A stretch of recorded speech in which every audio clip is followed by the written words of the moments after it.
তোমরা যারা কেদারনাথ আসার কথা ভাবছো তারা আগের থেকেই মাইন্ড সেট আপ করে নাও, কারণ এখানে আসলে কষ্টের শেষ নেই, প্রচুর কষ্ট। এক তো যখন ওপর থেকে তোমরা চড়াই করে ওপরে উঠছো, ঘোড়ার এত পরিমাণ ধাক্কা, পিট্টুর ধাক্কা, তারপরেও তোমরা যত কষ্ট করে ওপরের দিকে যাবে, খাবার দাবারের আকাশ ছোঁয়া দাম, আর কোনো সিস্টেম নেই। একদম মন্দিরের সামনে গিয়েও ভাববে না যে ঠাকুর দর্শন করতে পারবে, কারণ তোমাদের লাইনটা বন্ধ করে দিয়ে সেখানে ভিআইপি দর্শনগুলো চালু হয়। ভিআইপি দর্শন মনে করো যে 3,000 2,500 পার হেড।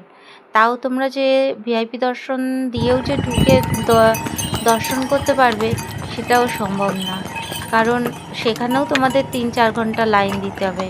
আর এমনি লাইন তো ছাড়োই, 12 থেকে 13 ঘন্টা, 14 ঘন্টা। আর যদি তোমাদের মনে হয় যে ভিআইপি দর্শন করবে, তাহলে আমরা বলবো যে এসো না, কারণ যখন তোমরা ভিআইপি দর্শন করো তখন প্রচুর মানুষ কষ্ট হয়, যারা পয়সা না দিয়ে এমনি লাইনে দাঁড়ায় সেই সব মানুষদের প্রচুর কষ্ট হয়। নিচ থেকে ঠান্ডা উঠে হাত পা বরফ হয়ে যায়, এদিকে ওপর থেকে বরফ বৃষ্টি হতে থাকে যখন তখন। আর সেই বৃষ্টিতে যে কোথাও গিয়ে তোমরা দাঁড়াবে সেই জায়গাও নেই, মন্দিরের কোনা খাঞ্চিতে কোথাও গিয়ে দাঁড়াতে পারবে না, সেই লাইনের ভেতরেই তোমাদের আটকে রেখে দেবে। আর সেই লাইনে ওপর থেকে বৃষ্টি পড়বে, ওপরে কোনো শেডও নেই, প্রচুর কষ্ট।